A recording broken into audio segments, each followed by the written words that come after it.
watching CNN News Center live from Hong Kong. I'm Monita Rajpal. Trade between China and Australia is about to get a whole lot easier.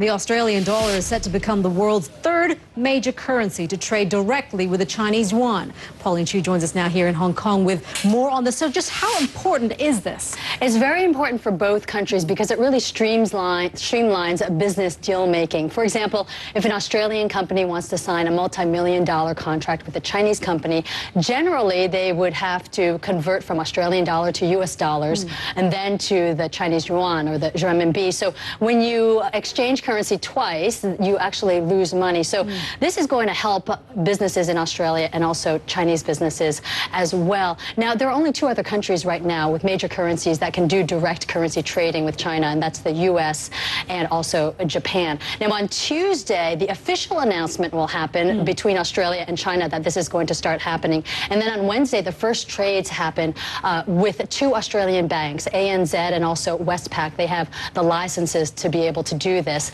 And earlier today, Prime Minister Julia Gillard was in Shanghai, and she talked about how important this is for her country. Okay. This is a huge advantage for Australia, not only for our big businesses, but also for our small and medium enterprises that want to do business here. And what exactly does this mean in the bigger picture for Australia? Well, let's take a look at Australia's trade partners. And as you can see, China is its biggest trading partner, taking the lion's share of its trade with almost 20%. And then we've got Japan at around 12%, the United States at almost 9%, and then South Korea with a little bit more than 5%. But we do have to keep in mind that Australia's economy is largely resource-oriented, with the mining sector as a huge part of that, and China having a huge appetite for Australia's resources. But a lot of commodities are still denominated in dollars, like oil and also iron ore and gold as well. So we'll probably still see a lot of trading in US dollars. What then does that mean then for the US dollar as a reserve currency? What kind of impact will that have? The US dollar is the reserve currency, but I don't think this is going to threaten the US dollar at all. Beijing has said that they do want the renminbi or the yuan to be internationalized, and they have expressed interest that they would like it to be a reserve currency.